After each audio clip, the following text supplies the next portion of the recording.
Pero muy buenos días, queridos oyentes. Bienvenidos a este tiempo devocional, donde nos levantamos a buscar a Dios, su presencia y su palabra en la vida de cada uno de nosotros. Bienvenidos a este espacio llamado Maná, fuente de bendición y salud espiritual para todos aquellos que se acercan. Vamos a pasar a un aspecto más del tema de desenmascarar al enemigo y lo vamos a mirar desde otra óptica. Cuando estudiamos los evangelios podemos percatarnos de cómo el Señor invadió el mundo de las tinieblas cuando se encarnó y ministró entre aquellos en aquella época. Juan inicia su evangelio diciendo que la luz, refiriéndose a Cristo, resplandece en las tinieblas y que las tinieblas no prevalecieron contra ella. Veamos a continuación un ejemplo más de cómo el poder del Señor prevaleció contra el reino de las tinieblas. Dice: entonces trajeron a Jesús un endemoniado, ciego y mudo, y lo sanó, de manera que el mudo hablaba y veía. Todas las multitudes estaban asombradas y decían: ¿acaso no es este el hijo de David? Pero cuando los fariseos lo oyeron, dijeron: este no expulsa a los demonios sino por Belcebú, el príncipe de los demonios. Conociendo Jesús sus pensamientos, les dijo: todo reino dividido contra sí mismo es asolado, y toda ciudad o casa dividida contra sí misma no se mantendrá en pie. Si Satanás expulsa a Satanás, está dividido contra sí mismo. ¿Cómo puede entonces mantener en pie su reino? Y si yo expulso los demonios por Belcebú, ¿por quién los expulsan los hijos de ustedes? Por tanto, ellos serán sus jueces. Pero si yo expulso los demonios por el Espíritu de Dios, entonces el reino de Dios ha llegado a ustedes. ¿O cómo puede alguien entrar en la casa de un hombre fuerte y saquear sus bienes si primero no lo ata? Entonces saquearán su casa. El que no está a favor mío está contra mí, y el que conmigo no recoge, desparrama. Mire que el texto que estamos analizando dice que Jesús sanó a un endemoniado ciego y mudo. Y pues eso nos permite ver que Cristo expulsó a un demonio de esa persona. Y la expulsión del demonio resultó ser la sanación de ese individuo. Esto tiene, y es muy importante. Quisiera aprovechar esto porque ustedes saben que nosotros hacemos 3 días de ayuno al comenzar cada mes. Y este mes de octubre vamos a hablar de la sanidad. Y me gustaría mucho que participaran el tema del ayuno los 3 días, porque usted sabe que durante los 3 días hacemos seminario y nos conectamos a las 5 de la mañana, a las 12 del día y a las 7 de la noche. Y el seminario va a ser sobre la sanidad y vamos a hablar de esto, ¿sí? Yo creo que aquí ustedes se darán cuenta cuando hablamos de esta serie de desenmascarar al enemigo. Vamos a hablar de esto, digamos como de la enfermedad espiritual, de la expulsión de los espíritus. Y nos muestra cómo las posesiones demoníacas no solo pueden afectar emocional y espiritualmente a los individuos, también lo hacen físicamente, y eso es lo que vamos a estudiar este fin de semana. No obstante, los fariseos que presenciaron aquel milagro, en vez de reconocer ese milagro que Jesús estaba haciendo, porque ponía en evidencia su poder y su autoridad que demostró tener Jesús sobre el mundo de las tinieblas. No, al contrario, lo que hicieron los fariseos fue acusarlo de echar fuera demonios en el poder de Satanás. Una acusación completamente absurda, porque tanto así que Cristo, mire y verá que en una construcción lógica para ayudarles a entender la contradicción de sus razonamientos, les dijo: todo reino dividido contra sí mismo es asolado, y toda ciudad o casa dividida contra sí misma no se mantendrá en pie. Y les explica que Satanás no expulsa a Satanás por sí mismo porque está dividido contra él.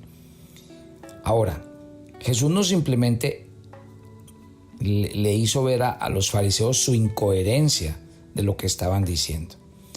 Él aprovechó esa enseñanza para hablar un poquitico diciendo: pero si yo expulso los demonios por el Espíritu de Dios, entonces el reino de Dios ha llegado a ustedes. Mire, Si Cristo está expulsando demonios en el poder del Espíritu de Dios, la conclusión es que el reino de la luz está llegando a disipar las tinieblas en el que el hombre había estado viviendo hasta ese momento. O sea que esta es una relación que tenemos que aprender a comprender desde la Biblia. Mire que el análisis de este pasaje nos habla de todo lo que aparece en las Escrituras, porque nos permite comprobar que ciertamente Cristo vino a destruir en este mundo las tinieblas. Mateo, el pasaje que estamos leyendo desde el capítulo 12, desde el 22 al 30, mire que Satanás es el hombre fuerte que necesita ser atado en este pasaje. Su casa es este mundo que temporalmente le ha sido entregado en sus manos. Sus bienes son todas aquellas cosas que pertenecen al reino de las tinieblas. Entonces, por eso es que la ilustración de este pasaje, con ella Jesús estaba declarando que vino a saquear el reino de las tinieblas. Y antes de hacerlo, Satanás necesita ser atado. Y ojo pues con esto.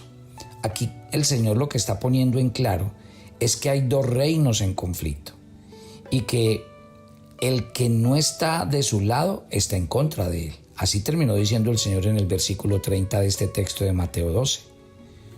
Con esto, Jesús deja claro que en la guerra espiritual no hay un terreno intermedio. No existe un bando neutral al que podamos unirnos. O estamos con Cristo como parte del ejército del reino de la luz, o estamos con Satanás luchando a favor del reino de las tinieblas. En la palabra de Dios, usted va a encontrar varios pasajes que nos muestran cómo Satanás comenzó a ser atado, y mire uno de ellos, a ser atado a Juan capítulo 12, versículos 31 al 33. Dice así: ya está aquí el juicio de este mundo. Ahora el príncipe de este mundo será echado fuera, pero yo si soy levantado de la tierra, atraeré a todos a mí mismo. Pero él decía esto para indicar la clase de muerte que iba a morir. Mire que con estas palabras en este pasaje, ¿Cristo qué está haciendo? Él está anunciando el cumplimiento de la profecía contenida en Génesis 3:15, donde nos dice que la simiente de la mujer, que es Cristo, asestará un golpe mortal en la cabeza de la serpiente, que es Satanás. Y es que en la crucifixión de Cristo, ¿qué sucedería? ¿Qué estaba diciendo Cristo? ¿Qué iba a suceder cuando Él fuera crucificado? Tenía que ver con la destrucción del reino de las tinieblas. Mire y verá que Colosenses 2:15 lo dice, hablando de la cruz, habiendo despojado a los poderes y autoridades, hizo de ellos un espectáculo público, triunfando sobre ellos por medio de él. Entonces, mire que aquí podríamos decir que es cuando el reino de Dios, el reino de Jesucristo vino a tomar las tinieblas, a destruir las obras del diablo. ¿Por qué? Porque Cristo es el mayor representante del reino de la luz. ¿Y qué vino a hacer? A invadir el reino de las tinieblas y de Satanás, de todos sus demonios, y comenzó a atarlos. En la cruz, los poderes de las tinieblas fueron desarmados y la derrota de Satanás fue determinada. Es por esta razón que entendemos que después de la muerte y la resurrección de Cristo, Satanás y su reino no permanecieron igual. Ahora, no sabemos exactamente en qué condiciones quedaron, pero la mayoría de los que estudian sobre este tema entienden que el acceso que Satanás tenía a Dios, como lo vemos en la conversación en el libro de Job en el capítulo 1, hoy en día probablemente ya no exista de esa forma. De manera que el terreno que Satanás ocupa o controla va siendo cada vez menor. Al presente el reino de Dios está básicamente en el corazón de cada creyente, pues allí es donde Él reina. Pero la Biblia dice que el mundo sigue estando bajo el reinado de Satanás y bajo el príncipe de este mundo. hasta que la creación entera sea redimida y vuelva a su condición inicial. Y mientras eso sucede, y por razones que solo Dios conoce, pues obviamente ese repliegue del reino de las tinieblas va a ser paulatino. Cuando uno lee Apocalipsis, mire y verá que Apocalipsis relata el final de la historia de la redención. Vemos allí el despliegue de las fuerzas del mal que van a continuar avanzando hasta que Satanás y sus demonios sean encarcelados permanentemente y se complete así la destrucción del reino de las tinieblas. Así lo dice Apocalipsis 20. Dice, el ángel prendió al dragón, que es la serpiente antigua, que es el diablo y Satanás, y lo ató por 1000 años. Lo arrojó al abismo y lo encerró y le puso un sello sobre él para que no engañase más a las naciones hasta que se cumpliesen los 1000 años. Después de esto debe ser desatado por un poco de tiempo. ¿Qué nos muestra este pasaje? Que la atadura de Satanás continúa avanzando, que su poder sobre las naciones es cada vez menor y que aquellos que tienen esa convicción de que Cristo es el que gobierna y señorea sobre todos, van a ver cómo se va a cumplir. Mira Apocalipsis 20:10, y el diablo que los engañaba fue arrojado al lago de fuego y azufre, donde también están la bestia y el falso profeta, y serán atormentados día y noche por los siglos de los siglos. Qué belleza, ¿no? En resumen, ¿qué podemos decir? Que la secuencia de eventos es que Cristo invade el reino de las tinieblas, como ya lo dije al comenzar. Inmediatamente notamos que las fuerzas del mal van a comenzar a replegarse y que cada vez el Señor va a tomar dominio y señorío sobre todas las cosas. ¿Por qué? Porque Cristo despoja a Satanás, a sus demonios de todo poder, de toda autoridad, al triunfar sobre ellos en la cruz del Calvario. Y vemos cómo el repliegue del reino de las tinieblas va a ir avanzando paulatinamente, pero a pesar de su derrota, Satanás continúa aún luchando contra el reino de la luz, haciendo todo lo posible para no perder más terreno. Cuando llegamos a este punto, me parece muy importante que entendamos lo que les voy a decir a continuación. Mire que a continuación, ve a este mundo y ve que el Señor cada día recupera el terreno que se había perdido. Veamos cómo aquel evento narrado en el capítulo 4 del Evangelio de Lucas, que tuvo lugar dentro de una sinagoga mientras Jesús enseñaba en el día de reposo. Se los voy a leer. Lucas 4, del 31 al 37. Jesús descendió a Capernaum, ciudad de Galilea. Les enseñaba en los días de reposo. Todos se admiraban de su enseñanza porque su mensaje era con autoridad. Y había en la sinagoga un hombre poseído por el espíritu de un demonio inmundo, y gritó a gran voz: «Déjanos, ¿qué tienes que ver con nosotros, Jesús de Nazaret? ¿Has venido a destruirnos?